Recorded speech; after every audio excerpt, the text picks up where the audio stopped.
नमस्कार दोस्तों, आपका स्वागत है हमारे नए हॉरर पॉडकास्ट में। दोस्तों, आज का हॉरर पॉडकास्ट दिवाकर जी की है, जो पेशे से एक कार ड्राइवर हैं। तो चलिए अब यह कहानी दिवाकर जी के नजरिए से सुनते हैं। लेकिन उससे पहले आप लोगों से एक रिक्वेस्ट है, अगर आप लोग चैनल पर नए हैं तो चैनल को सब्सक्राइब करें और हाइप पॉइंट भेजकर अपना सपोर्ट जरूर दिखाएं। तो अब ज्यादा समय नहीं लेते हैं, चलिए कहानी की शुरुआत करते हैं। दोस्तों, मेरा नाम दिवाकर है। उम्र यही कोई 30-32 साल होगी और मैं देश की उस राजधानी में रहता हूं जो कभी सोती नहीं, मुंबई। वैसे तो मेरा परिवार उत्तर प्रदेश के एक छोटे से गांव से ताल्लुक रखता है, लेकिन मेरे दादाजी सालों पहले काम की तलाश में इस मायानगरी में आए थे और फिर यहीं के होकर रह गए। मैं भी यहीं पैदा हुआ, यहीं पला बढ़ा। पेशे से मैं एक कार ड्राइवर हूं। अपनी एक 7 सीटर गाड़ी चलाता हूं, जिसे लोग अक्सर लंबी यात्राओं के लिए बुक करते हैं। ड्राइविंग का पेशा मैंने शौक से नहीं बल्कि मजबूरी में चुना था। मेरे सपने तो कुछ और ही थे। मैं पढ़ लिख कर कोई सरकारी अफसर बनना चाहता था, जिसके लिए मैंने सालों तक मेहनत भी की। दिन रात एक करके किताबें पढ़ता, कोचिंग जाता, लेकिन शायद मेरी किस्मत में कुछ और ही लिखा था। कई कोशिशों के बाद भी जब सफलता हाथ नहीं लगी और जिम्मेदारियों का बोझ बढ़ने लगा, तो मुझे अपनी पढ़ाई बीच में ही छोड़नी पड़ी। पिताजी एक छोटी सी किराने की दुकान चलाते थे, जिससे घर का गुजारा तो हो जाता था, लेकिन मेरे छोटे भाई बहनों की पढ़ाई और घर के दूसरे खर्चों के लिए और पैसों की जरूरत थी। ऐसे में मैंने अपनी जमा पूंजी और कुछ दोस्तों से उधार लेकर यह गाड़ी खरीद ली और इसे टैक्सी के तौर पर चलाना शुरू कर दिया। आज मुझे यह काम करते हुए लगभग 5 साल हो चुके हैं। इन 5 सालों में मैंने न जाने कितने शहरों की धूल छानी है, न जाने कितनी रातें सड़कों पर गुजारी हैं। मैं हमेशा से थोड़ा सतर्क और वहमी किस्म का इंसान रहा हूं। रात के सफर में सुनसान सड़कों से गुजरते हुए मन में अजीब अजीब ख्याल तो आते थे, लेकिन कभी मेरे साथ कोई ऐसी घटना नहीं हुई थी जिसे मैं अलौकिक या डरावना कह सकूं। मैं भूतों प्रेतों की कहानियां सुनता तो था, लेकिन उन पर पूरी तरह यकीन नहीं करता था। मुझे लगता था कि ये सब मन का वहम है, लेकिन मैं कितना गलत था, इस बात का एहसास मुझे उस एक रात ने कराया। एक ऐसी रात जिसने मुझे न सिर्फ डर के उस स्तर से मिलवाया जिसकी मैंने कभी कल्पना भी नहीं की थी, बल्कि मुझे इस दुनिया के उस स्याह पहलू से भी रूबरू करवाया जिसके बारे में जानकर किसी भी इंसान की रूह कांप जाए। उस एक घटना ने मुझे यह सिखा दिया कि इंसान का सोचा हुआ कभी पूरा नहीं होता और जिंदगी अगले पल क्या मोड़ लेगी, इसका कोई भरोसा नहीं। उस दिन के बाद से मैं समझ गया कि हम जो देखते हैं, दुनिया सिर्फ उतनी ही नहीं है। इस चमक दमक के पीछे एक और दुनिया भी है, जो अंधेरे में सांस लेती है और बेहद खतरनाक है। अगर उस रात में बच न गया होता तो आज अपनी यह आप बीती आपको सुनाने के लिए जिंदा ना होता। ये बात आज से लगभग 1.5-2 साल पहले की है। मानसून का मौसम अपने चरम पर था। मुंबई की बारिश तो आप जानते ही हैं, एक बार शुरू हो जाए तो हफ्तों तक रुकने का नाम नहीं लेती। उन दिनों काम धंधा भी थोड़ा मंदा चल रहा था। लगातार बारिश की वजह से लोग बाहर निकलने से बच रहे थे और लंबी दूरी की बुकिंग तो लगभग बंद ही थी। मैं भी दिन भर घर पर बैठा मक्खियां मार रहा था। शाम का वक्त था, बाहर अभी भी रिमझिम बारिश हो रही थी। मैं चाय की चुस्कियां लेते हुए सोच रहा था कि इस महीने घर का खर्च कैसे चलेगा। तभी मेरे फोन की घंटी बजी। स्क्रीन पर शर्मा जी का नाम चमक रहा था। शर्मा जी हमारे ही इलाके के एक पुराने ड्राइवर थे, जिनका टूर एंड ट्रैवल्स का छोटा मोटा काम भी था। वो अक्सर मुझे बुकिंग दिलवाते थे। मैंने फोन उठाया। हाँ जी शर्मा जी, कैसे याद किया? दूसरी तरफ से उनकी घबराई हुई सी आवाज आई। अरे दिवाकर, कहाँ है तू? एक बुकिंग लेगा क्या? मैंने कहा, काम तो कुछ है नहीं, ले ही लूंगा। बताइए कहाँ की बुकिंग है और कितने लोग हैं? शर्मा जी ने कहा, देख भाई, बुकिंग लंबी है, कोलकाता की, और 5 सवारियां हैं। पार्टी कोई रिसर्चर वगैरह हैं, किसी प्रोजेक्ट पर काम कर रहे हैं, पैसा अच्छा दे रहे हैं। कोलकाता का नाम सुनकर मैं थोड़ा चौंक गया। मैंने कहा, शर्मा जी, मुंबई से कोलकाता ट्रेन या फ्लाइट से जाना ज्यादा आसान और सस्ता पड़ता है। वो लोग कार से इतना लंबा सफर क्यों करना चाहते हैं? शर्मा जी ने जवाब दिया, वही तो मैं भी कह रहा था, पर वो लोग कह रहे हैं कि उनका रिसर्च का काम है। उन्हें रास्ते में कई जगहों पर रुकना पड़ेगा, कुछ पुराने खंडहरों और सुनसान इलाकों में सर्वे करना है। इसीलिए उन्हें एक बड़ी और आरामदायक गाड़ी चाहिए जो उनके साथ पूरे रास्ते रहे। और वो लोग दिन के हिसाब से पैसा दे रहे हैं, ऊपर से टिप भी अच्छी देंगे। मैंने तो मना कर दिया क्योंकि मेरी गाड़ी सर्विसिंग पर है। सोचा तुझसे पूछ लूं, अगर हाँ करे तो बात पक्की करूं। पैसों की बात सुनकर मैं सोच में पड़ गया। जरूरत तो मुझे थी ही। मैंने मन में हिसाब लगाया, अगर 10-12 दिन का भी टूर बन गया तो अच्छी खासी कमाई हो जाएगी। मैंने पूछा, ठीक है शर्मा जी, मैं तैयार हूं, लेकिन निकलना कब है और कहां से पिकअप करना है? शर्मा जी ने जो कहा उसे सुनकर मेरा माथा ठनका। उन्होंने कहा, पिकअप आज रात को ही करना है, ठीक 1 बजे, और पता मैं तुझे मैसेज कर रहा हूं। मैंने हैरानी से कहा, रात के 1 बजे? इतनी जल्दी क्या है, सुबह भी तो निकल सकते हैं। शर्मा जी ने कहा, अरे यार, मैंने कहा ना कि वो लोग थोड़े अजीब हैं। कह रहे थे कि उनका काम रात के अंधेरे में ही होता है। अब अपने को क्या लेना देना, अपने को तो अपने काम और पैसों से मतलब है। तू बस टाइम पर पहुंच जाना। ये कहकर शर्मा जी ने फोन काट दिया। मेरे मन में एक अजीब सी बेचैनी होने लगी। रात के 1 बजे का पिकअप, अजीब से रिसर्चर, सुनसान जगहों पर जाने की बात, यह सब कुछ बहुत अटपटा लग रहा था। एक पल को मन हुआ कि शर्मा जी को फोन करके मना कर दूं, लेकिन फिर घर की आर्थिक तंगी का चेहरा आंखों के सामने घूम गया। मैंने सोचा कि शायद अमीर लोगों के शौक ही ऐसे होते होंगे। मैं खामखां वहम कर रहा हूं। थोड़ी देर में मेरे फोन पर शर्मा जी का मैसेज आ गया। उसमें एक पता लिखा हुआ था। पता मुंबई के बाहरी इलाके पनवेल की किसी पुरानी और अनसुनी सी कॉलोनी का था। मैंने गूगल मैप्स पर लोकेशन चेक की तो मेरे घर से वहां पहुंचने में ही लगभग 1.5 से 2 घंटे लगने थे।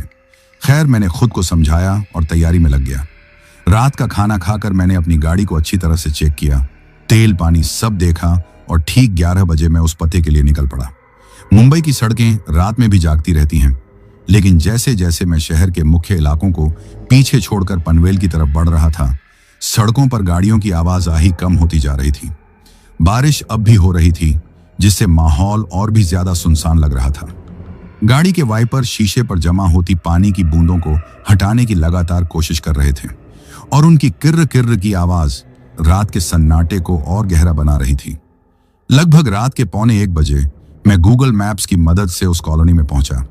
जैसा मैंने सोचा था, वह एक बहुत ही पुरानी और वीरान सी जगह थी।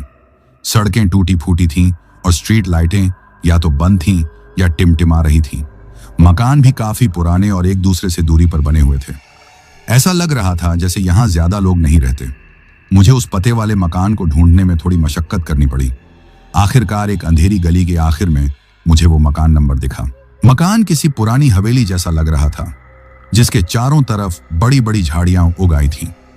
गेट पर झंग लगा हुआ था और दीवारों पर काई जमी हुई थी। पूरे मकान में घोर अंधेरा था। किसी एक खिड़की से भी रोशनी की एक लकीर तक नहीं आ रही थी। उस जगह को देखकर ही मेरे मन में एक सिहरन सी दौड़ गई। मुझे यकीन नहीं हो रहा था कि मुंबई जैसे शहर में भी ऐसी भूतहा जगह हो सकती है। मैंने अपनी गाड़ी मकान के ठीक सामने रोकी और घड़ी में टाइम देखा। रात के 1 बजने में अभी 5 मिनट बाकी थे। मैंने सोचा कि हॉर्न बजाकर उन्हें सूचित कर दूं, लेकिन फिर लगा कि शायद वे खुद ही बाहर आ जाएंगे। मैंने गाड़ी का इंजन बंद कर दिया और इंतजार करने लगा। 5 मिनट, 10 मिनट, 15 मिनट गुजर गए। जब 1:15 हो गए और कोई बाहर नहीं आया तो मुझे थोड़ी झुंझलाहट हुई। मैंने गाड़ी से उतरकर हॉर्न बजाने का फैसला किया। जैसे ही मैं गाड़ी का दरवाजा खोलने वाला था, उस पुरानी हवेली का बड़ा सा लकड़ी का दरवाजा एक चरमराती हुई आवाज के साथ खुला। उस आवाज ने रात के सन्नाटे में मेरे दिल की धड़कन बढ़ा दी। दरवाजे के पीछे से एक लंबा और दुबला पतला आदमी बाहर निकला। उसने एक लंबा सा काला ओवरकोट पहन रखा था और उसके बाल बिखरे हुए थे। उसकी चाल में एक अजीब सी अकड़ थी। वह धीरे धीरे चलकर मेरी गाड़ी के पास आया और ड्राइवर साइड की खिड़की पर हल्के से खटखटाया। मैंने डरते डरते शीशा नीचे किया। उस आदमी का चेहरा चांद की हल्की रोशनी में भी बहुत अजीब और भावहीन लग रहा था। उसकी आंखें गहरी और धंसी हुई थीं।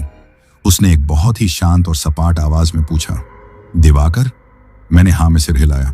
उसने कहा, हम तैयार हैं, सामान रखवाना है। यह कहकर वह वापस मुड़ा और हवेली की तरफ चला गया। थोड़ी ही देर में दरवाजे से 4 और लोग बाहर निकले। उनमें 2 पुरुष और 2 महिलाएं थीं। वे सभी भी काले या गहरे रंग के कपड़ों में थे और उनके चेहरे पर भी कोई भाव नहीं था। वे सब चुपचाप एक कतार में खड़े हो गए, जैसे किसी अनुष्ठान का हिस्सा हों। फिर उन 2 आदमियों ने हवेली के अंदर से बड़े बड़े काले रंग के ट्रंक निकालने शुरू किए। वो कुल 5 ट्रंक थे, जो दिखने में बहुत भारी लग रहे थे। मैंने सोचा कि एक ड्राइवर होने के नाते मेरा फर्ज बनता है कि मैं उनकी मदद करूं। मैं गाड़ी से उतरा और एक आदमी की तरफ बढ़ा जो एक ट्रंक को घसीट कर ला रहा था। मैंने कहा, लाइए, मैं मदद कर देता हूं। यह कहकर मैंने उस ट्रंक के हैंडल को पकड़ा और उसे उठाने की कोशिश की, लेकिन यह क्या, ट्रंक अपनी जगह से 1 इंच भी नहीं हिला। मुझे ऐसा लगा जैसे वह जमीन से चिपका हुआ हो या उसके अंदर किसी ने लोहा भर दिया हो। मैंने अपनी पूरी ताकत लगा दी, मेरे हाथ कांपने लगे, लेकिन मैं उसे हिला भी नहीं पाया। मुझे बहुत ज्यादा हैरानी हुई और थोड़ी शर्मिंदगी भी महसूस हुई। जिस आदमी के साथ मैं वो ट्रंक उठाने की कोशिश कर रहा था, उसने मेरी तरफ एक अजीब सी मुस्कान के साथ देखा और बिना कुछ कहे बड़ी ही आसानी से अकेले ही उस ट्रंक को ऐसे उठा लिया जैसे वह रुई का बना हो। उसने उसे ले जाकर गाड़ी की डिग्गी के पास रख दिया। मैं अपनी आंखों पर विश्वास नहीं कर पा रहा था। एक सामान्य कद काठी का आदमी इतने भारी ट्रंक को अकेले कैसे उठा सकता है, जिसे उठाने में मेरे पसीने छूट गए थे। इसके बाद मैंने देखा कि दूसरे आदमी ने भी ठीक उसी तरह बाकी के 2 ट्रंक अकेले ही उठा लिए। यह देखकर मेरा शक और भी गहरा हो गया। इन लोगों में जरूर कुछ तो असामान्य था। मैंने फैसला किया कि मैं चुपचाप अपना काम करूंगा और ज्यादा सवाल जवाब नहीं करूंगा। उन्होंने सारे ट्रंक गाड़ी की डिग्गी में और छत पर लगे कैरियर पर रखवा दिए। सामान इतना ज्यादा था कि मेरी 7 सीटर गाड़ी पूरी तरह से भर चुकी थी। गाड़ी के पिछले टायर बोझ से काफी नीचे दब गए थे। इसके बाद वे लोग एक एक करके गाड़ी में बैठने लगे। 2 आदमी और एक महिला पीछे वाली सीट पर बैठ गए। दूसरी महिला, जिसकी उम्र ज्यादा लग रही थी और जिसके चेहरे पर कुछ ज्यादा ही गंभीरता थी, वह मेरे बराबर वाली फ्रंट सीट पर आकर बैठ गई। यह भी मुझे थोड़ा अजीब लगा, क्योंकि आमतौर पर परिवार के पुरुष ही आगे बैठना पसंद करते हैं। जो पहला आदमी मुझसे बात करने आया था, वह बीच वाली सीट पर अकेला बैठ गया। किसी ने भी आपस में एक शब्द भी नहीं कहा। गाड़ी के अंदर एक अजीब सी खामोशी और ठंडक भर गई थी, जबकि मैंने एसी भी नहीं चलाया था। मैंने एक गहरी सांस ली, मन में हनुमान जी का नाम लिया और गाड़ी स्टार्ट की। मैंने गाड़ी को धीरे धीरे उस अंधेरी गली से निकालकर मुख्य सड़क की तरफ बढ़ाया। मेरे दिमाग में हजारों सवाल घूम रहे थे। ये लोग कौन हैं? इनके सामान में ऐसा क्या है जो इतना भारी है? ये लोग इतने अजीब और चुप क्यों हैं? जैसे ही हमारी गाड़ी हाईवे पर चढ़ी, मैंने साइड मिरर में उस हवेली की तरफ देखा। वह अब अंधेरे में लगभग गायब हो चुकी थी। मेरे दिल में एक अनजाना सा डर घर कर चुका था। मुझे एहसास हो रहा था कि यह सिर्फ एक बुकिंग नहीं है, यह एक ऐसे सफर की शुरुआत है जिसका अंत शायद बहुत भयानक होने वाला है। मुझे बिल्कुल भी अंदाजा नहीं था कि मेरा यह डर जल्द ही एक ऐसी हकीकत में बदलने वाला है जो मेरी जिंदगी को हमेशा हमेशा के लिए बदल कर रख देगी। गाड़ी अब मुंबई नासिक हाईवे पर रफ्तार पकड़ चुकी थी। रात के लगभग 1:30 बज रहे थे। शहर की चकाचौंध बहुत पीछे छूट चुकी थी और अब हाईवे के दोनों तरफ घना अंधेरा था, जिसे मेरी गाड़ी की हेडलाइट्स चीरने की नाकाम कोशिश कर रही थी। बारिश अब हल्की फुहारों में बदल चुकी थी और हवा में एक अजीब सी ठंडक घुल गई थी। गाड़ी के अंदर का माहौल बाहर से भी ज्यादा ठंडा और बोझिल था। मेरे 5 यात्री किसी पत्थर की मूरत की तरह चुपचाप और स्थिर बैठे थे। उनकी चुप्पी साधारण चुप्पी नहीं थी, यह एक भारी दमनकारी चुप्पी थी, ऐसी चुप्पी जो कानों में शोर करती है। मैंने अपनी नजरें सड़क पर जमाए रखने की पूरी कोशिश की, लेकिन मेरा दिमाग किसी अनियंत्रित पतंग की तरह यहां वहां उड़ रहा था। वो पुरानी भुतहा हवेली, वो झंग लगा गेट और सबसे बढ़कर वो अविश्वसनीय रूप से भारी ट्रंक। जिस आसानी से उस आदमी ने उस ट्रंक को उठाया था, वो दृश्य बार बार मेरी आंखों के सामने घूम रहा था। कोई इंसान, चाहे कितना भी ताकतवर क्यों ना हो, ऐसा नहीं कर सकता। ये भौतिकी के नियमों के खिलाफ था। मैं खुद को बार बार समझा रहा था कि शायद मैं थक गया हूं, शायद मुझसे कोई गलती हुई है। हो सकता है उन ट्रंकों में पहिए लगे हों जिन्हें मैंने अंधेरे में नहीं देखा। मेरा दिमाग हर तरह के तर्क गढ़ रहा था, सिर्फ इसलिए ताकि वो उस सच को स्वीकार करने से बच सके जो मेरा दिल महसूस कर रहा था कि कुछ बहुत ज्यादा गलत है। इस असहनीय खामोशी को तोड़ने के लिए मैंने बात करने की कोशिश की। मैंने अपने गले को साफ किया और सामने बैठी उस उम्र दराज महिला से पूछा, मैडम, आप लोगों का रिसर्च किस विषय पर है? अगर मैं पूछ सकता हूं तो? उस महिला ने अपना सिर भी नहीं घुमाया, बस सामने अंधेरे में घूरते हुए एक सपाट और रूखी आवाज में जवाब दिया, ऐसी चीजों पर जो तुम्हारी समझ से बाहर है। उसका जवाब किसी सीधे तमाचे जैसा था। मैं चुप हो गया। मेरी हिम्मत नहीं हुई कि मैं दोबारा कुछ पूछूं। थोड़ी देर बाद, शायद नींद को भगाने के लिए या शायद माहौल को थोड़ा हल्का करने की एक और नाकाम कोशिश में, मैंने गाड़ी का म्यूजिक सिस्टम ऑन कर दिया। रेडियो पर कोई पुराना हिंदी गाना बज रहा था। मैंने आवाज बहुत धीमी रखी थी ताकि उन्हें कोई परेशानी न हो। गाना खत्म हुआ और उसके बाद उद्घोषक की आवाज आई और फिर गणपति बप्पा की आरती शुरू हो गई। सुख करता दुख हरता वार्ता विघ्नाची के स्वर जैसे ही गाड़ी में गूंजे, एक अजीब सी घटना हुई। मेरे बराबर में बैठी उस महिला के मुंह से एक हल्की सी फुसफुसाने जैसी आवाज निकली। यह आवाज किसी जानवर के गरजने और सांप जैसी फुफकार का मिश्रण थी। एक ऐसी आवाज जो किसी इंसान के गले से नहीं निकल सकती। मैं इतना चौंक गया कि मेरा पैर एक पल के लिए ब्रेक पर चला गया। मैंने डर के मारे उसकी तरफ देखा। उसका चेहरा अब भी भावहीन था, लेकिन उसकी आंखें, हे भगवान, उसकी आंखें जल रही थीं। उनमें एक लाल रंग की घृणा से भरी चमक थी। उसने अपना सिर धीरे से मेरी तरफ घुमाया और उस बर्फ जैसी ठंडी, किसी छुरी की तरह चुभने वाली आवाज में कहा, यह शोर बंद करो अभी। उसकी आवाज में धमकी नहीं थी, आदेश था। एक ऐसा आदेश जिसे टाला नहीं जा सकता था। मेरे हाथ कांप रहे थे। मैंने हड़बड़ी में म्यूजिक सिस्टम को बंद कर दिया। सिस्टम के बंद होते ही गाड़ी में फिर से वही मौत जैसी खामोशी छा गई। मैंने हिम्मत करके पीछे की सीटों पर बैठे लोगों को रियर व्यू मिरर में देखा। वे सभी पांचों के पांचों मुझे ही घूर रहे थे। उनकी आंखों में वही अजीब सी निर्दयी चमक थी। ऐसा लग रहा था जैसे मैंने कोई बहुत बड़ा अपराध कर दिया हो। मेरा पूरा शरीर डर से ठंडा पड़ गया था। यह वहम नहीं था। यह मेरी थकी हुई आंखों का धोखा नहीं था। यह हकीकत थी, एक भयावह हकीकत। अब मैं गाड़ी नहीं चला रहा था। मैं बस किसी रोबोट की तरह स्टीयरिंग व्हील पकड़े बैठा था। मेरा दिमाग सुन्न हो चुका था। अगले 2 घंटे कैसे बीते मुझे पता नहीं चला। सुबह के 4 बजने वाले थे और पूरब के आसमान में अंधेरे की चादर थोड़ी हल्की होने लगी थी। भोर की पहली किरण फूटने से पहले का जो समय होता है वो शुरू हो चुका था और जैसे जैसे बाहर रोशनी बढ़ रही थी, मुझे अपनी गाड़ी के अंदर एक अजीब सी बेचैनी महसूस होने लगी। मेरे यात्रियों में एक अजीब सी हरकत शुरू हो गई थी। वे अपनी सीटों पर हल्के हल्के हिल रहे थे, जैसे किसी चीज से परेशान हो। तभी सामने बैठी महिला ने फिर से आदेश दिया, गाड़ी रोको, कोई होटल या रुकने की जगह देखो, तुरंत। मैंने कहा, मैडम, नासिक पहुंचने में बस 1-1.5 घंटा ही बाकी है। हम वहां चलकर अच्छा होटल ले सकते हैं। उसने मेरी बात काट दी। उसकी आवाज में अब एक अजीब सी तात्कालिकता थी। मैंने कहा, यहीं रुको, हम दिन की रोशनी में सफर नहीं करते। ये वाक्य मेरे कानों में किसी खतरे की घंटी की तरह बजा। हम दिन की रोशनी में सफर नहीं करते। यह कैसा रिसर्च था? ये कैसे लोग थे? मेरे पास सवाल करने का कोई विकल्प नहीं था। मैंने हाईवे के किनारे नजरें दौड़ानी शुरू कर दी। थोड़ी ही दूर पर मुझे एक छोटे से पुराने से होटल का बोर्ड दिखाई दिया, सवेरा लॉज। मैंने गाड़ी को लॉज के सामने पार्किंग में लगा दिया। जैसे ही गाड़ी रुकी, वे सब किसी स्प्रिंग की तरह दरवाजे खोलकर बाहर निकल गए। वे ऐसे खड़े थे जैसे सूरज की रोशनी उनके शरीर को जला देगी। पहले वाले दुबले पतले आदमी ने पीछे की डिग्गी खोली। उसने अंदर से एक ट्रंक निकालने की कोशिश की। मैंने सोचा कि शायद इसमें उनके जरूरी कागजात या कपड़े होंगे। मैंने फिर से मदद करने की पेशकश की, लाइए, मैं निकाल देता हूं। उस आदमी ने मेरी तरफ ऐसे देखा जैसे मैं कोई कीड़ा मकोड़ा हूं।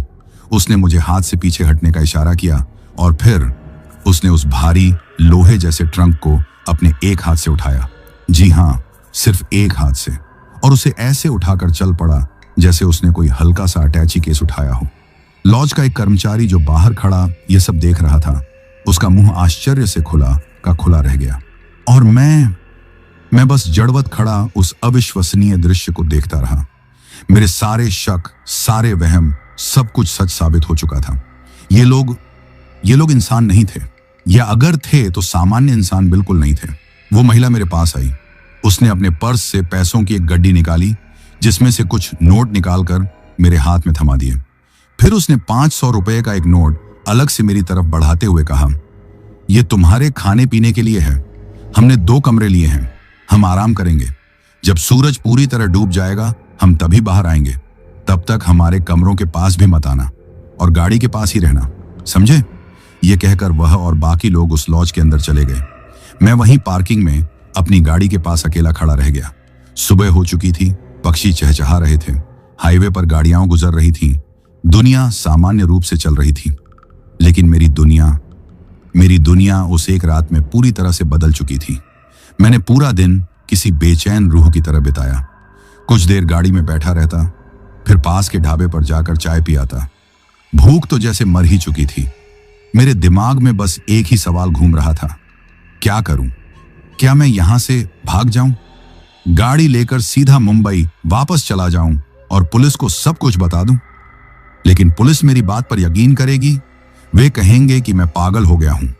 वे उन लोगों से पूछताछ करेंगे और मुझे पूरा यकीन था कि ये लोग इतने शातिर थे कि वे किसी भी चीज को साबित नहीं होने देते।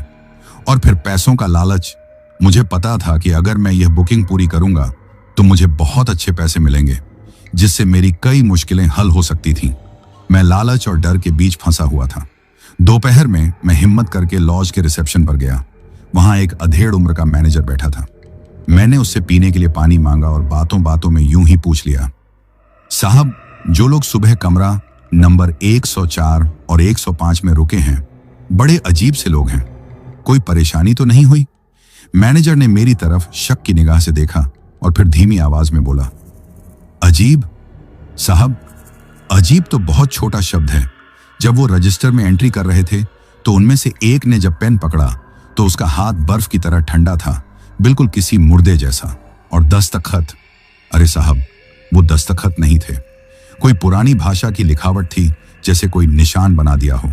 और उन्होंने आते ही कहा कि उन्हें ऐसे कमरे चाहिए जिनमें मोटी खिड़कियां हों और सूरज की रोशनी बिल्कुल अंदर ना आए। पूरा पैसा एडवांस में कैश दिया और कहा कि शाम तक उन्हें कोई भी डिस्टर्ब न करे। मैनेजर की बातें सुनकर मेरे रहे सहे संदेह भी दूर हो गए। मेरे शरीर में डर की एक लहर दौड़ गई। ये लोग यकीनन कोई खतरनाक चीज थे। शाम ढलने लगी। जैसे जैसे सूरज पश्चिम में डूब रहा था और आसमान का रंग नारंगी से बदलकर गहरा नीला होने लगा, मेरी बेचैनी बढ़ने लगी। ठीक उसी वक्त जब अंधेरा पूरी तरह से छा गया, लॉज के दरवाजे खुले और वो पांचों बाहर निकले, बिल्कुल उसी तरह शांत, चुपचाप और डरावने। उन्होंने अपना सामान वापस गाड़ी में रखा और बिना एक शब्द कहे अपनी अपनी सीटों पर बैठ गए। सामने बैठी महिला ने सिर्फ इतना कहा, चलो। मैंने कांपते हाथों से गाड़ी स्टार्ट की। अब हम वापस हाईवे पर थे। लगभग आधे घंटे तक हाईवे पर चलने के बाद उस दुबले पतले आदमी ने, जो अब तक एक शब्द भी नहीं बोला था, पहली बार अपना मुंह खोला। उसकी आवाज बहुत गहरी और खुरदरी थी, जैसे कोई सालों से बोला ना हो। उसने कहा, आगे से दाईं तरफ मुड़ जाना, एक पुराना रास्ता है, हमें वहां एक जगह का मुआयना करना है। मैंने देखा, दाईं तरफ एक बहुत ही संकरी और टूटी फूटी सड़क जा रही थी, जिसके मुहाने पर स्टेट हाईवे 42 का झंग लगा बोर्ड था। यह रास्ता पूरी तरह से वीरान लग रहा था। मैंने कहा, लेकिन साहब, यह रास्ता बंद लग रहा है और यह हमें कोलकाता से और दूर ले जाएगा। उसने सिर्फ इतना कहा, जैसा कहा है वैसा करो। मेरे पास कोई चारा नहीं था। मैंने गाड़ी को उस वीरान सड़क पर मोड़ दिया। यह सड़क किसी जंगल के बीच से गुजर रही थी।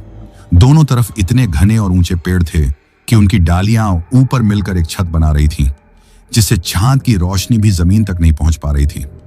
चारों तरफ सिर्फ और सिर्फ घना अंधेरा था। मेरी हेडलाइट्स की रोशनी ही हमारा एकमात्र सहारा थी। उस सड़क पर कोई और गाड़ी तो क्या, कोई इंसान या जानवर तक नजर नहीं आ रहा था। हम उस डरावनी सड़क पर लगभग 1 घंटा चल चुके होंगे। मैं अपनी पूरी एकाग्रता से गाड़ी चला रहा था। तभी अचानक एक झटका लगा। गाड़ी का इंजन खांसा और फिर बंद हो गया। हेडलाइट्स बंद हो गईं। म्यूजिक सिस्टम, जिसे चलाने की मेरी हिम्मत नहीं थी, बंद हो गया। गाड़ी में लगा छोटा सा डिजिटल क्लॉक भी बंद हो गया। हम पूर्ण एब्सोल्यूट अंधेरे और खामोशी में डूब गए। मैंने घबराहट में कई बार चाबी घुमाई, लेकिन कोई फायदा नहीं हुआ। गाड़ी पूरी तरह से मर चुकी थी। लगता है बैटरी में कोई दिक्कत आ गई है, मैंने कांपती आवाज में कहा। मेरे यात्रियों ने कोई प्रतिक्रिया नहीं दी। वे सब चुपचाप बैठे थे, लेकिन यह चुप्पी अब पहले से ज्यादा भयावह थी। इसी खामोशी में मुझे एक आवाज सुनाई दी, एक बहुत ही हल्की आवाज, खरोंचने की आवाज, जैसे कोई अपने लंबे नाखूनों से गाड़ी की छत को खरोंच रहा हो। फिर वही आवाज साइड की खिड़कियों पर सुनाई देने लगी। मेरा दिल मेरे मुंह को आ गया। मैंने अपने फोन को निकालने के लिए जेब में हाथ डाला ताकि उसकी टॉर्च जला सकूं। तभी मैंने आदतन गाड़ी के रियर व्यू मिरर में देखा, और जो मैंने देखा उसे देखकर मेरी सांसें एक पल के लिए रुक गईं। पीछे की सीट पर जो दुबला पतला आदमी बैठा था, एक पल के लिए, सिर्फ एक पल के लिए, उसका चेहरा इंसानी नहीं था। पेड़ों के बीच से छनकर आती बहुत ही हल्की सी रोशनी में मैंने देखा कि उसका चेहरा लंबा होकर किसी जानवर की थूथन जैसा हो गया था और उसकी आंखें एक हल्की पीली रोशनी से चमक रही थीं, ठीक वैसे ही जैसे रात में किसी शिकारी जानवर की चमकती हैं। मैंने आंखें झपकाईं और अगले ही पल सब कुछ सामान्य था। मिरर में उसका वही भावहीन इंसानी चेहरा दिख रहा था। लेकिन मैं जानता था कि मैंने क्या देखा है। ये मेरा वहम नहीं था, ये कोई धोखा नहीं था, ये हकीकत थी। और हकीकत ये थी कि मैं अब कुछ अजीब लोगों के साथ नहीं था। मैं एक बंद गाड़ी में कुछ दरिंदों के साथ फंसा हुआ था। गाड़ी के रियर व्यू मिरर में दिखा वो एक पल का दृश्य, वो अमानवीय पीली चमकती आंखें और वो लंबा जानवर जैसा चेहरा। वो कोई वहम नहीं था, वो एक ऐसी हकीकत थी जो मेरे दिमाग पर किसी गर्म लोहे की तरह छप गई थी। मेरा शरीर पूरी तरह से जम गया था। हाथ स्टीयरिंग व्हील पर ऐसे चिपके थे मानो वो उसी का हिस्सा हो। मैं चीखना चाहता था, लेकिन मेरे गले से आवाज का एक कतरा तक नहीं निकला। मेरे अंदर का सारा खून जैसे सूखकर बर्फ बन गया था। बाहर खरोंचने की आवाजें अब बंद हो चुकी थीं। गाड़ी के अंदर मौत जैसी खामोशी थी, जिसे सिर्फ मेरी अपनी तेज तेज चलती सांसों और धड़कते दिल की आवाज तोड़ रही थी। तभी उस दुबले पतले आदमी ने, जिसका भयावह रूप मैंने अभी अभी देखा था, अपना सिर मेरी तरफ घुमाया। उसका चेहरा अब फिर से सामान्य था, लेकिन उसकी आंखों में अब वो भावहीनता नहीं थी। अब उनमें एक अजीब सी शिकारी जैसी चमक थी, जैसे कोई बिल्ली अपने शिकार को दबोचने से पहले देखती है। उसने एक शांत लेकिन अंदर तक सिहरन पैदा कर देने वाली आवाज में कहा, लगता है इस मशीन ने हमें धोखा दे दिया। मेरे बराबर में बैठी उस बूढ़ी औरत ने बाहर घने अंधेरे में देखते हुए कहा, कोई बात नहीं, हम मंजिल के करीब हैं, यहां से पैदल चलेंगे। उसकी बात सुनकर मेरे होश उड़ गए। इस घने अनजाने जंगल में पैदल, रात के इस पहर में? तभी पीछे बैठे एक और आदमी ने कहा, हाँ, यहीं कहीं रुकना ठीक रहेगा। सुबह होने से पहले हमें नमूनों का ध्यान भी रखना है। नमूनों, स्पेसिमेंस का ध्यान रखना। इस साधारण से वाक्य में इतनी ज्यादा ठंडक और भयावहता छिपी थी कि मेरे रोंगटे खड़े हो गए। बूढ़ी औरत ने मेरी तरफ मुड़कर आदेश दिया, उतरो। मैं एक पल के लिए हिला भी नहीं। मेरे दिमाग ने काम करना बंद कर दिया था।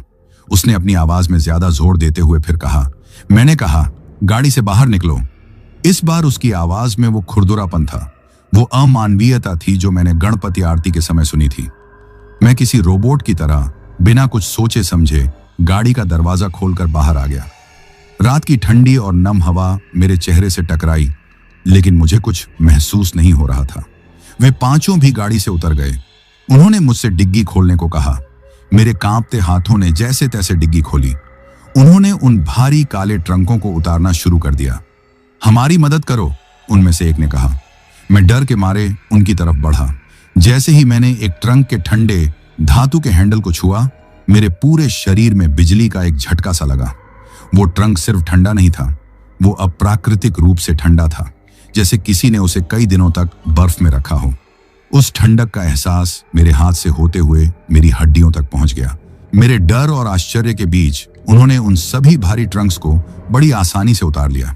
ऐसा लग रहा था जैसे वे कोई गत्ते के डिब्बे उठा रहे हों। उन्होंने मुझे इशारा किया कि मैं उनके पीछे पीछे चलूं। मेरे पास कोई और विकल्प नहीं था। मौत के डर से मेरे पैर अपने आप उनके पीछे घिसटते हुए चलने लगे।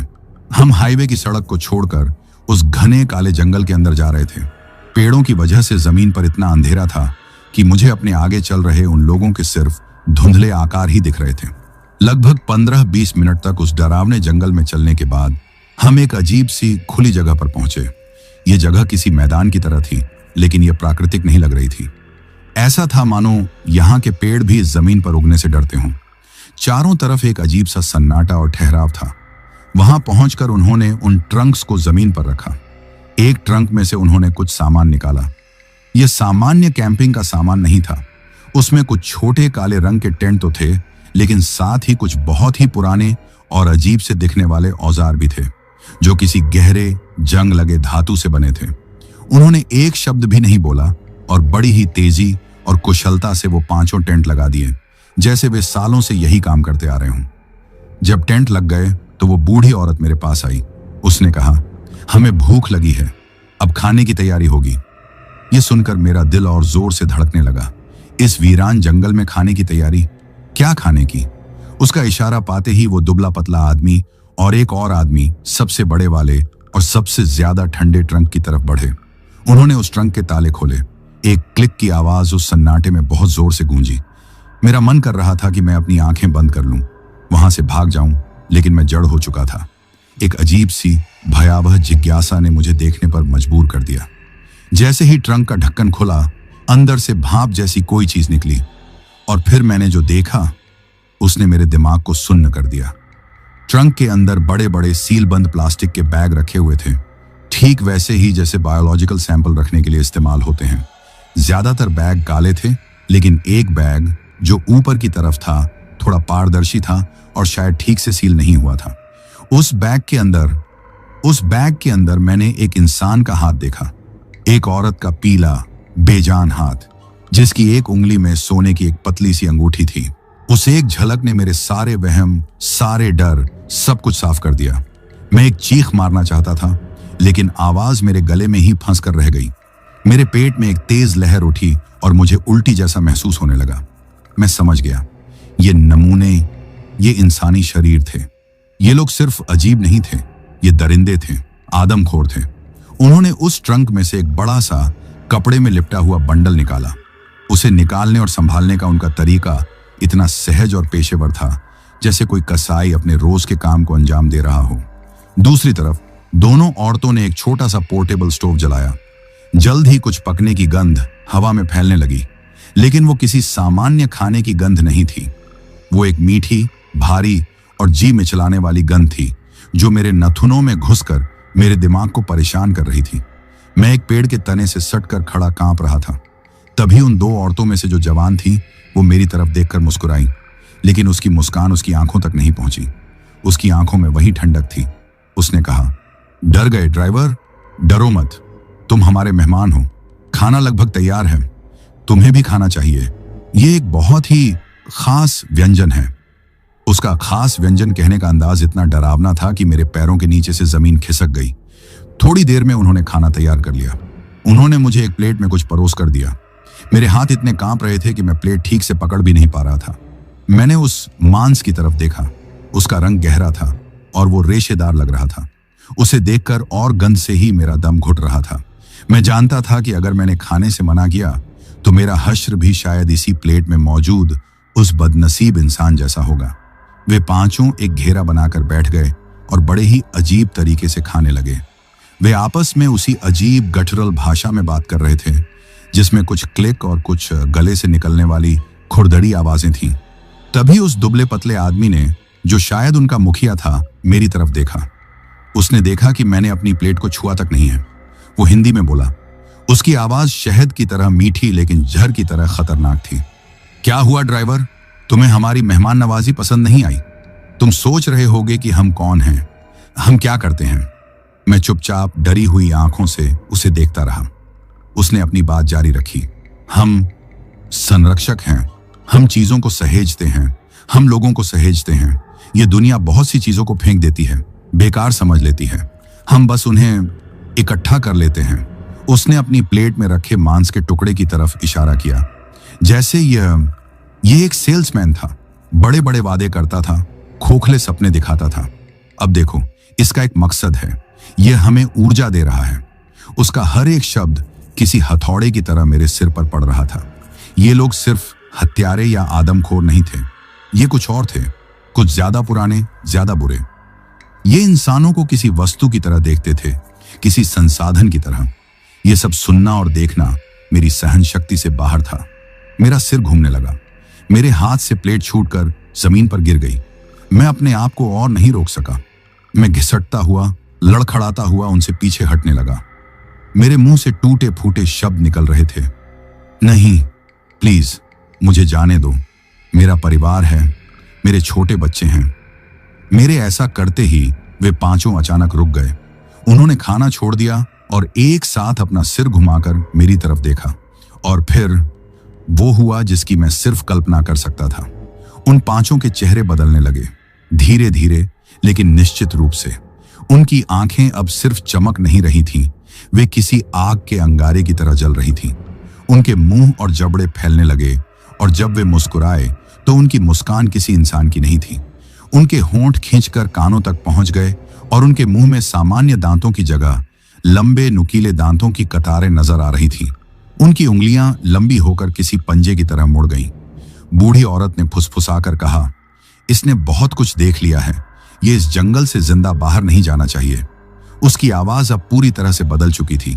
वो किसी गहरी गुफा से आती हुई प्रतिध्वनि जैसी लग रही थी। यह सुनना था कि मैं अपनी सारी हिम्मत बटोर कर खड़ा हुआ और पीछे की तरफ भागा, अंधेरे जंगल में, बिना यह जाने कि मैं कहां जा रहा हूं। मेरे पीछे उन पांचों के एक साथ खड़े होने की आवाज आई और फिर उनके भयानक अमानवीय ठहाकों की गूंज ने पूरे जंगल को भर दिया। वे मेरे पीछे आ रहे थे। मैं अपनी जिंदगी के लिए दौड़ रहा था और वो अपना शिकार कर रहे थे। मेरे पीछे उन दरिंदों के अमानवीय ठहाकों की गूंज थी और मेरे सामने था एक अंतहीन काला जंगल। मैं अपनी जिंदगी के लिए दौड़ रहा था। यह कोई सामान्य दौड़ नहीं थी। यह डर की, हताशा की और मौत से बचने की एक अंधी दौड़ थी। मेरे फेफड़े जल रहे थे, सांसें किसी धौंकने की तरह चल रही थीं, लेकिन मैं रुक नहीं सकता था। हर एक पल मुझे अपनी पीठ पर उनकी ठंडी, मौत जैसी मौजूदगी का एहसास हो रहा था। जंगल किसी भूल भुलैया की तरह था। पेड़ इतने घने थे कि आसमान का एक टुकड़ा भी नजर नहीं आ रहा था। मैं अंधेरे में टहनियों से टकरा रहा था। नुकीले पत्थर मेरे पैरों में चुभ रहे थे और पेड़ों की सूखी जड़ें मुझे गिराने की कोशिश कर रही थीं। मेरे पीछे से आती आवाजें किसी भी इंसान को पागल करने के लिए काफी थीं। वो सामान्य कदमों की आवाज नहीं थी। वो भारी अजीब कदमों से सूखी पत्तियों के कुचलने की आवाज थी। बीच बीच में उनके गले से निकलती एक अजीब सी घुरघुराहट थी और उनके वो भयानक ठहाके थे जो हवा में तैरते हुए मुंह तक पहुंच रहे थे। वे मेरे साथ खेल रहे थे। वे जल्दी में नहीं थे। वे इस शिकार का पूरा मजा लेना चाहते थे। दौड़ते दौड़ते जब मुझे लगा कि अब मेरा शरीर और जवाब नहीं देगा, तभी मेरी नजर एक विशाल पुराने बरगद के पेड़ पर पड़ी। उसकी जटाएं किसी सांप की तरह जमीन में ढंसी हुई थीं और उसकी जड़ों के नीचे एक छोटी सी गुफा जैसी खोखली जगह बन गई थी। यह एक डेस्परेट उपाय था, लेकिन मेरे पास और कोई चारा नहीं था। मैंने खुद को उस अंधेरी, नम जगह में किसी तरह घुसा लिया। अंदर कीड़ों और सड़ती लकड़ी की गंध थी, लेकिन उस वक्त मुझे वो दुनिया की सबसे सुरक्षित जगह लग रही थी।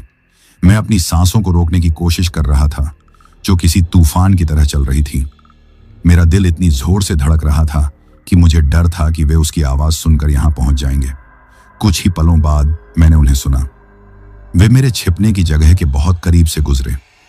वे अपनी उस अजीब गटरल भाषा में बात कर रहे थे। मैंने जड़ों के बीच बनी एक छोटी सी दरार से बाहर झांकने की हिम्मत की और मैंने जो देखा उससे मेरी आत्मा कांप गई। चांद की जो थोड़ी बहुत रोशनी पेड़ों से छनकर आ रही थी, उसमें मैंने उनमें से एक को साफ साफ देखा। उसका इंसानी रूप अब पूरी तरह जा चुका था। उसके हाथ पैर अप्राकृतिक रूप से लंबे और पतले थे और वो किसी मकड़ी की तरह चार पैरों पर झुका हुआ चल रहा था। उसकी पीठ पर हड्डी का एक उभार निकल आया था और उसका सिर अजीब कोण पर झुका हुआ था। वो कोई भूत प्रेत नहीं था, वो कोई शैतान था, कोई ऐसी चीज जिसके लिए इंसानी भाषा में कोई शब्द नहीं बना। उस दृश्य ने मेरे अंदर के डर को और भी बढ़ा दिया, लेकिन साथ ही उसने कुछ और भी किया। उसने मेरे अंदर जीने की इच्छा को एक आग में बदल दिया। जैसे ही वे थोड़ा आगे बढ़े, मैंने अपनी आंखें बंद कर लीं। अंधेरे में मेरी आंखों के सामने मेरे परिवार का चेहरा आ गया। मेरी पत्नी की मुस्कुराती हुई आंखें, मेरे 5 साल के बेटे का मासूम चेहरा, मेरे बूढ़े माँ बाप का चिंतित चेहरा, वे सब मेरा इंतजार कर रहे होंगे। मैं उन्हें ऐसे छोड़कर नहीं मर सकता था। मैं इन दरिंदों का भोजन बनने के लिए पैदा नहीं हुआ था। मुझे लड़ना होगा, मुझे यहां से निकलना होगा, किसी भी कीमत पर। लेकिन कैसे? मैं इस घने जंगल में फंसा हुआ था, बिना किसी हथियार के, और मेरे पीछे 5 अमानवीय शिकारी पड़े थे। मैं उनसे लड़ नहीं सकता था, उनसे तेज भाग नहीं सकता था। मुझे उनकी कोई कमजोरी ढूंढनी होगी। और तभी मेरे दिमाग में बिजली कौंधी।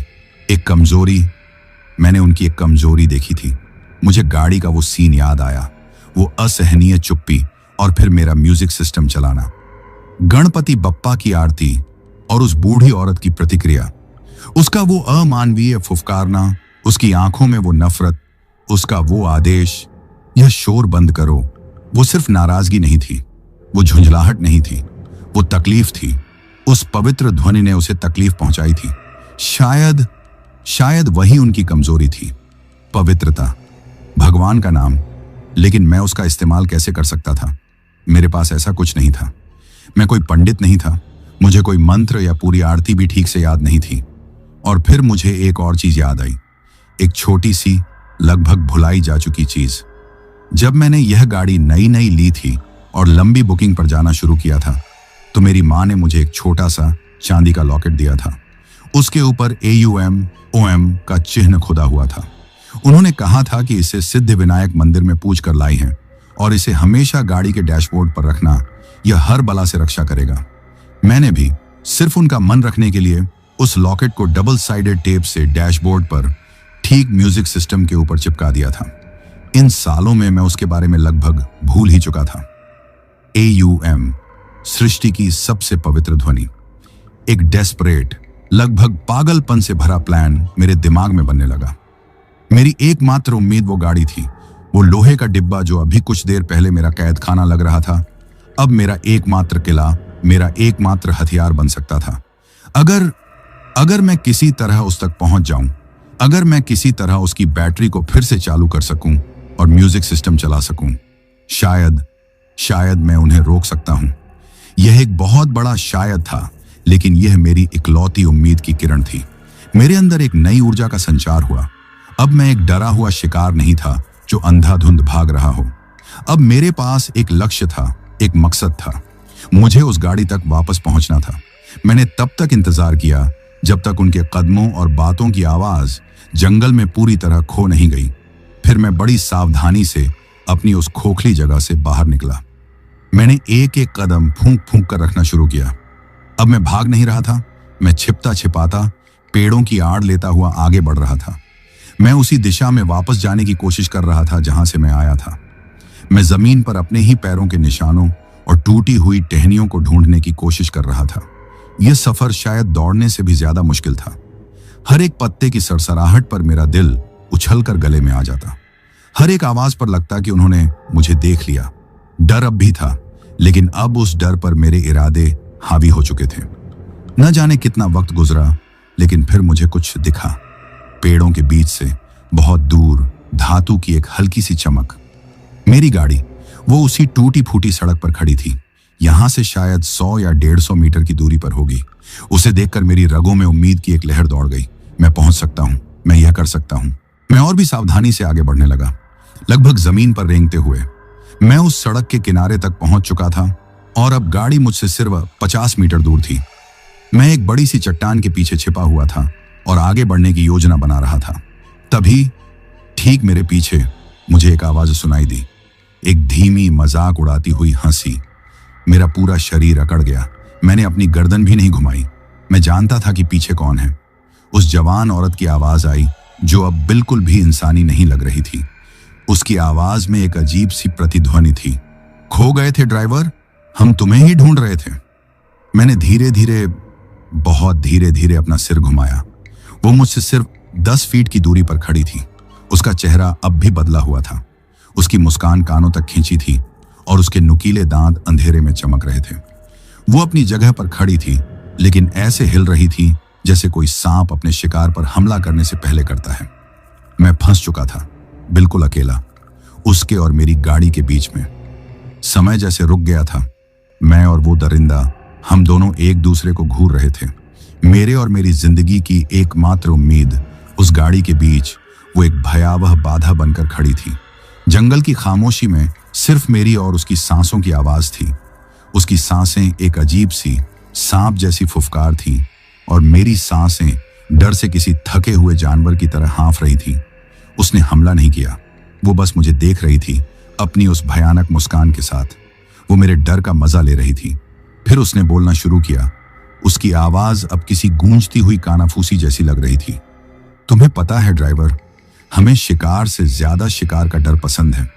तुम इंसानों का डर, वो तुम्हारे खून को एक अलग ही मिठास देता है। तुम्हारा यह कांपना, तुम्हारी ये चौड़ी आंखें, तुम्हारे दिल की यह तेज धड़कन, यह हमारे लिए किसी दावत से कम नहीं। उसका हर शब्द मेरे जहन में झर की तरह उतर रहा था। मैं समझ गया, वे सिर्फ शारीरिक भूख के लिए नहीं मारते थे, वे आत्मा को भी खाते थे, डर को भी पीते थे। मेरा दिमाग बिजली की रफ्तार से चल रहा था। मैं जानता था कि बाकी 4 भी किसी भी पल यहां पहुंच सकते हैं। मुझे कुछ करना था, कुछ ऐसा जिसकी उसे उम्मीद न हो। मेरी नजरें जमीन पर पड़े एक नुकीले पत्थर पर गईं। एक पागलपन भरा ख्याल मेरे दिमाग में आया।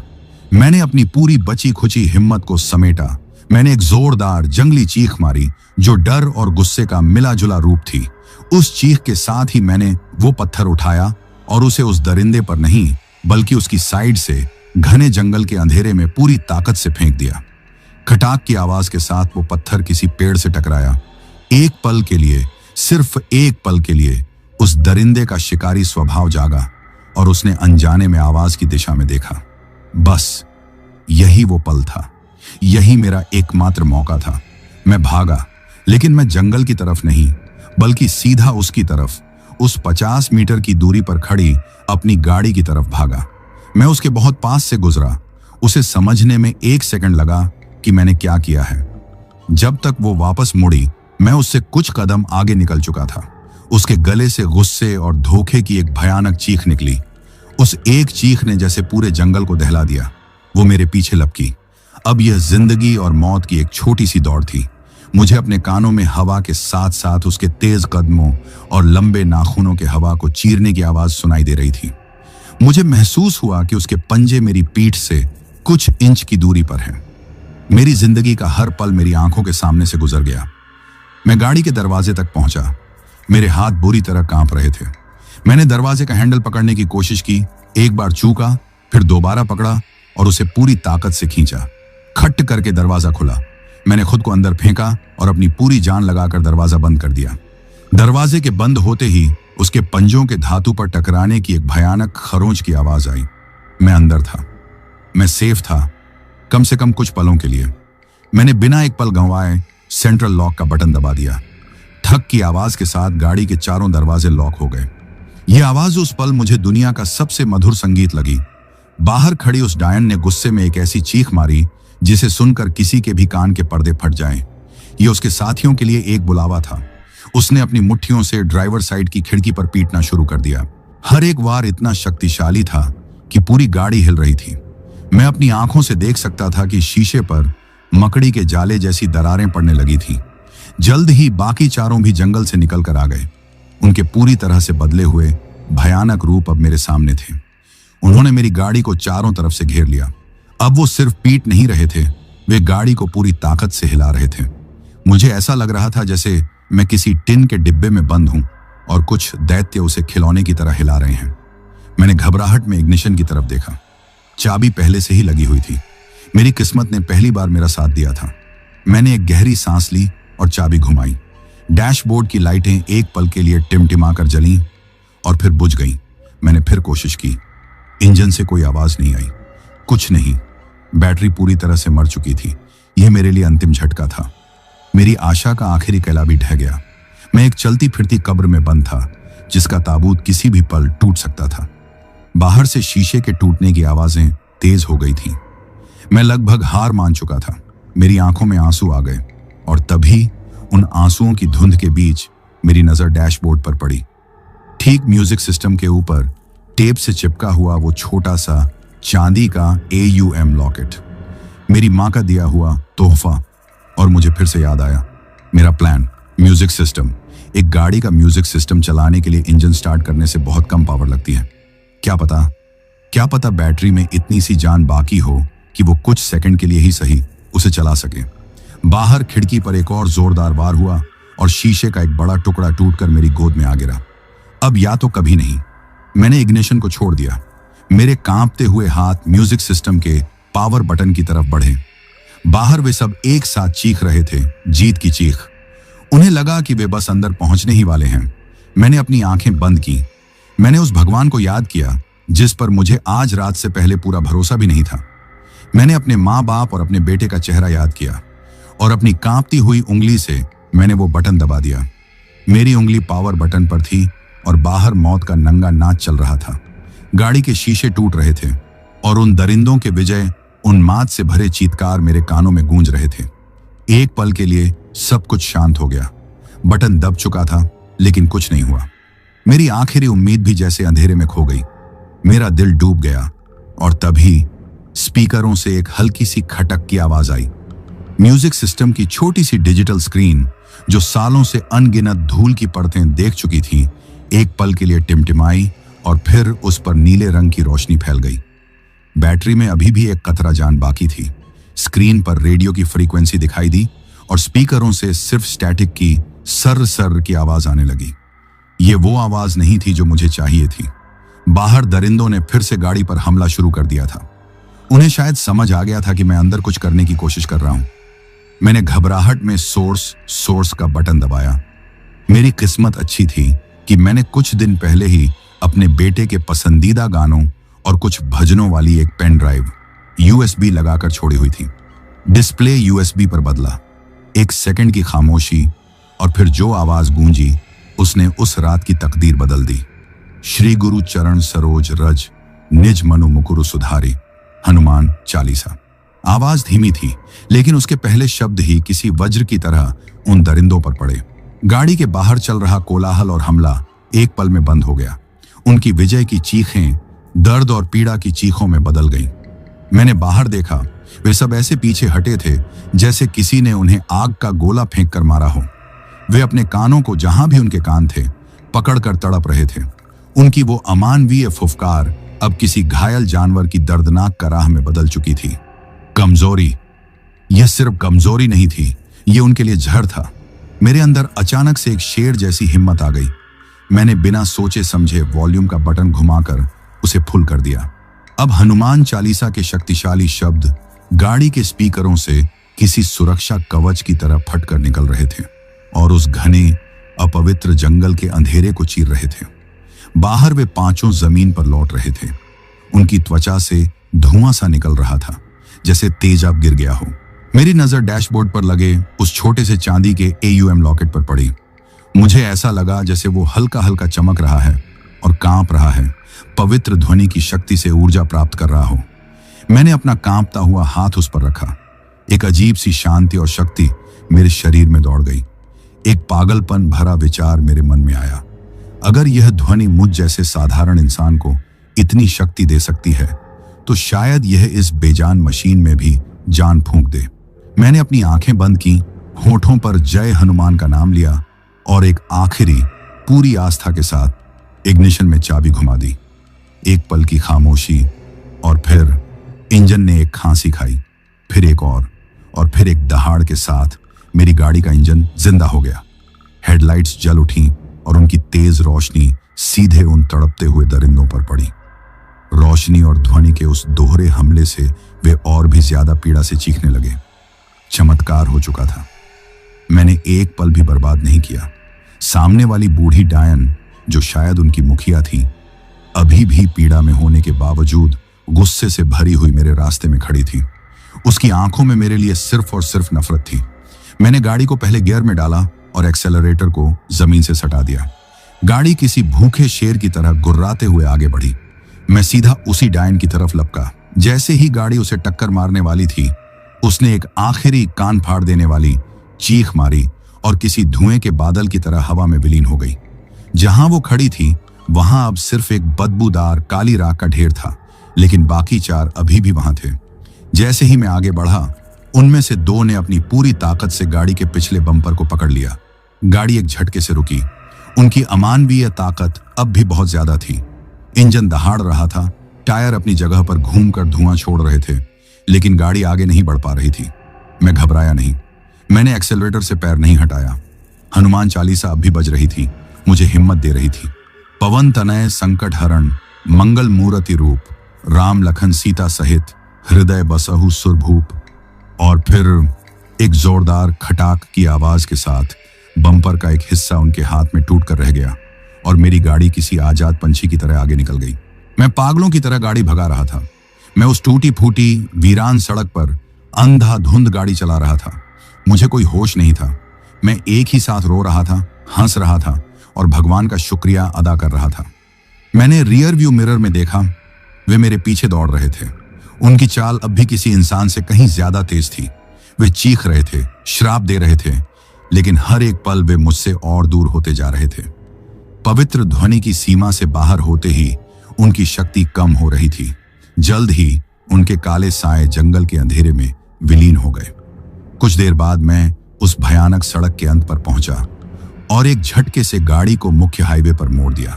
रोशनियां, दूसरी गाड़ियां, सभ्यता के चिन्ह। ऐसा लगा जैसे मैं नरक से निकलकर वापस धरती पर आ गया हूं। लेकिन मैं अभी सुरक्षित नहीं था। मैं जानता था कि वे मेरा पीछा नहीं छोड़ेंगे। मुझे किसी ऐसी जगह पहुंचना था जहां वे कभी नहीं आ सकते, एक परम सुरक्षित स्थान।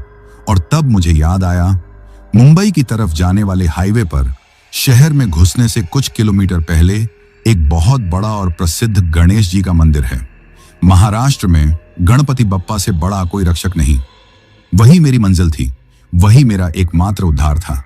मैंने अपनी गाड़ी का मुंह मुंबई की तरफ मोड़ा और एक्सेलरेटर पर अपना पूरा वजन डाल दिया। मेरे सामने सिर्फ एक ही लक्ष्य था, बप्पा का दरबार। और मेरे पीछे थी एक ऐसी हकीकत जिसे मैं शायद अपनी जिंदगी की आखिरी सांस तक नहीं भुला पाऊंगा। हाईवे पर मेरी गाड़ी किसी घायल जानवर की तरह दौड़ रही थी। अंदर हनुमान चालीसा का पाठ एक सुरक्षा कवच की तरह गूंज रहा था और बाहर रात का अंधेरा अब उतना डरावना नहीं लग रहा था, क्योंकि मैं रोशनी की तरफ जा रहा था। मेरे हाथ स्टीयरिंग व्हील पर जमे हुए थे, आंखें सामने सड़क पर और दूर दिख रहे मंदिर के सुनहरे कलश पर टिकी थीं। मेरे गालों पर आंसू सूख चुके थे, लेकिन मेरा पूरा शरीर अब भी उस भयानक अनुभव की याद से कांप रहा था। जैसे जैसे मैं मंदिर के करीब पहुंच रहा था, मेरे अंदर एक अजीब सी शांति आने लगी थी। मुझे यकीन था कि उस पवित्र चौखट के अंदर वे दरिंदे मेरा पीछा नहीं कर पाएंगे। मंदिर की भव्यता और उससे निकलती सकारात्मक ऊर्जा दूर से ही महसूस हो रही थी। मैं इतना घबराया हुआ और बदहवास था कि मैंने हाईवे से नीचे उतरकर पार्किंग में गाड़ी रोकने के बारे में सोचा भी नहीं। मैंने अपनी गाड़ी की रफ्तार कम नहीं की और उसे सीधे मंदिर परिसर की तरफ मोड़ दिया। वहां लगे लकड़ी के कमजोर बैरिकेड को तोड़ते हुए मेरी गाड़ी सीधे मंदिर के विशाल आंगन में जाकर एक जोरदार झटके से रुकी। इस अचानक हुए हंगामे से वहां मौजूद सभी लोग चौंक गए। मंदिर के कुछ सुरक्षा गार्ड और पुजारी, जो शायद मंदिर के कपाट बंद करने की तैयारी कर रहे थे, गुस्से और हैरानी से मेरी गाड़ी की तरफ दौड़े। कुछ देर रात के दर्शन करने आए श्रद्धालु भी डरकर एक तरफ हो गए। गाड़ी के रुकते ही मैंने दरवाजा खोला और किसी शराबी की तरह लड़खड़ाता हुआ बाहर निकला। मैं जमीन पर गिर पड़ा। मेरे कपड़े फटे हुए थे, शरीर पर खरोंचों के निशान थे और चेहरे पर डर और थकान साफ दिख रही थी। मैंने उठने की कोशिश की और घिसटता हुआ मंदिर की सीढ़ियों की तरफ बढ़ने लगा। मेरे मुंह से सिर्फ टूटे फूटे शब्द निकल रहे थे, बचा लो, वो मार डालेंगे, राक्षस, पिशाच। गार्ड्स मुझे पकड़ने के लिए आगे बढ़े, लेकिन तभी मंदिर के मुख्य पुजारी, जो एक उम्र दराज और ज्ञानी व्यक्ति लग रहे थे, उन्होंने हाथ के इशारे से सबको रोक दिया। उन्होंने शायद मेरे चेहरे पर मौत का वो खौफ देख लिया था जिसे कोई नाटक नहीं कर सकता। वे मेरे पास आए, मुझे सहारा देकर उठाया और अपने साथ मंदिर के अंदर ले गए। उन्होंने मुझे पीने के लिए पानी दिया और बड़े ही शांत स्वर में पूछा, क्या हुआ बेटा, शांत हो जाओ, तुम अब बप्पा की शरण में हो, यहां तुम्हें कोई छू भी नहीं सकता। बताओ तुम्हारे साथ क्या हुआ। उस शांत और अभय देने वाली आवाज को सुनकर मेरे अंदर का सारा बांध टूट गया। मैं किसी बच्चे की तरह फफक फफक कर रो पड़ा और फिर मैंने रोते रोते और कांपती हुई आवाज में उन्हें सब कुछ बता दिया। वो अजीब बुकिंग, वो भुताहा हवेली, वो अविश्वसनीय रूप से भारी ट्रंक, उनका अजीब व्यवहार, दिन की रोशनी से उनका डर, हनुमान चालीसा पर उनकी भयानक प्रतिक्रिया, जंगल में गाड़ी का खराब होना, उनका वो राक्षसी रूप, इंसानी मांस का वो घिनौना भोजन, मेरा भागना और फिर हनुमान चालीसा की शक्ति से मेरा चमत्कारी बचाव। मैंने एक एक बात उन्हें बता दी। वहां मौजूद सभी लोग किसी कहानी की तरह मेरी बातें सुन रहे थे। कुछ को लग रहा था कि मैं पागल हो गया हूं, तो कुछ के चेहरों पर डर साफ दिख रहा था। जब मैंने अपनी बात खत्म की तो पुजारी जी कुछ देर तक चुपचाप मेरी आंखों में देखते रहे। फिर उन्होंने कहा, तुम्हारी बातें अविश्वसनीय हैं, लेकिन तुम्हारी आंखों का डर सच्चा है। क्या तुम्हारे पास कोई सबूत है? मैंने कहा, हाँ, गाड़ी में उनके ट्रंक, उनमें लाशें हैं। यह कहकर मैं पुजारी जी और गार्ड्स को अपने साथ गाड़ी के पास ले गया। मैंने कांपते हाथों से गाड़ी की डिग्गी खोली, ये दिखाने के लिए कि मैं झूठ नहीं बोल रहा था। लेकिन डिग्गी खोलते ही मेरे होश उड़ गए। डिग्गी खाली थी। वो पांचों काले भारी ट्रंक गायब थे। वहां कुछ भी नहीं था। मैं सच कह रहा था, यही थे 5 ट्रंक। मैं चीखने लगा। सबको लगा कि मैं पागल हूं और यह सब मेरी मनगढ़ंत कहानी है। लेकिन तभी पुजारी जी की नजर डिग्गी के फर्श पर पड़ी। उन्होंने नीचे झुककर देखा। ट्रंक तो गायब थे, लेकिन उनकी जगह पर गहरे लाल भूरे रंग के धब्बे थे। वो चिपचिपा पदार्थ अब भी गीला था और उससे तांबे और सड़न की एक हल्की घिनौनी गंध आ रही थी। वो खून था। इसके अलावा गाड़ी की टूटी खिड़की, उसकी बॉडी पर पड़े गहरे खरोंचों के निशान और टूटा हुआ बम्पर भी मेरी कहानी की गवाही दे रहे थे। पुजारी जी समझ गए। उन्होंने मुझसे कहा, बेटा, तुम्हारा सामना किसी साधारण चोर उचक्के से नहीं, बल्कि किसी बहुत ही बुरी और शक्तिशाली चीज से हुआ है। तुम बहुत भाग्यशाली हो जो बप्पा की कृपा से बच गए। उस रात उन्होंने मुझे मंदिर में ही रुकवाया। मुझ पर गंगा जल छिड़का गया, एक पूजा की गई और पुजारी जी ने मेरे हाथ पर एक रक्षा सूत्र बांधते हुए कहा, इस गाड़ी को कल सुबह होते ही बेच देना। यह अब अपवित्र हो चुकी है। इसे अपने पास एक पल भी मत रखना। अगली सुबह जब सूरज की पहली किरण ने दुनिया को रोशन किया तो मेरे अंदर थोड़ी हिम्मत आई। मैं अब भी डरा हुआ था, लेकिन जिंदा था और मुझे जवाब चाहिए थे।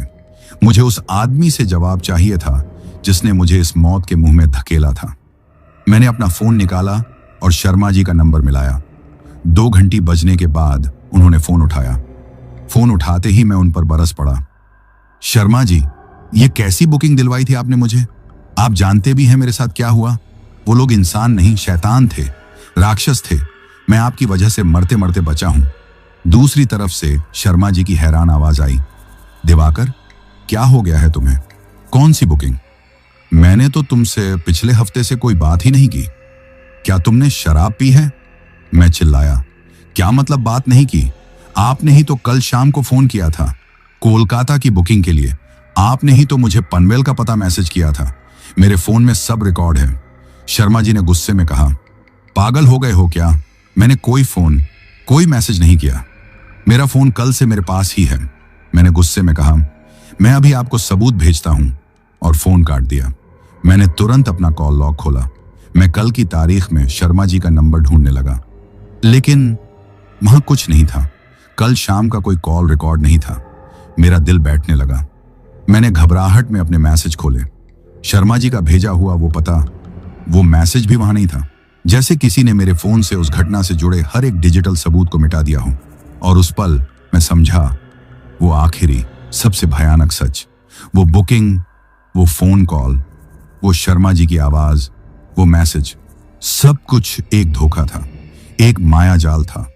उन दरिंदों द्वारा रचा गया एक उत्तम जाल, जिसमें उन्होंने मेरे एक परिचित की आवाज का इस्तेमाल किया ताकि मैं उन पर शक न करूं। मुझे फंसाने का उनका तरीका इतना निखरा हुआ था कि मेरे पास बचने का कोई रास्ता ही नहीं था। मेरा शिकार तो उसी पल शुरू हो गया था जब मेरे फोन की घंटी बजी थी। उस दिन के बाद मेरी जिंदगी हमेशा के लिए बदल गई। मैंने उस गाड़ी को कबाड़ी को बेच दिया। मैंने ड्राइविंग का काम छोड़ दिया। खासकर रात में गाड़ी चलाने के ख्याल से ही मेरी रूह कांप जाती है। कई महीनों तक मुझे भयानक सपने आते रहे। आज भी जब मैं उस रात के बारे में सोचता हूं तो यकीन नहीं होता, लेकिन मेरे शरीर पर लगे खरोंचों के निशान और मेरे जहन में बसी वो भयानक यादें मुझे बताती हैं कि वो सब सच था। मैंने उस दुनिया को देखा है जो हमारी दुनिया के ठीक साथ साथ चलती है, बस हमें नजर नहीं आती। और मैं यह भी जान गया हूं कि हम कितने भाग्यशाली हैं जो उस दुनिया से अनजान हैं, क्योंकि हमारी दुनिया और उनकी दुनिया के बीच की रेखा बहुत बहुत पतली है, और अगर कोई गलती से भी उसे पार कर जाए तो उसका वापस लौटना लगभग नामुमकिन है। तो दोस्तों, यह कहानी यही खत्म हुई। और अगर आप लोग भी चाहते हैं कि आपका नाम वीडियो में लिया जाए तो अपना नाम और अपने शहर का नाम वीडियो में कमेंट करें। अगर आपको यह कहानी पसंद आई हो तो वीडियो को लाइक और चैनल को सब्सक्राइब करें ताकि और भी डरावनी कहानियां में आप तक पहुंच सकें। कहानी को अंत तक सुनने के लिए दिल से धन्यवाद दोस्तों। आज के लिए बस इतना ही। मिलते हैं जल्द ही कुछ नई कहानियों के साथ। तब तक के लिए अपना ध्यान रखिए।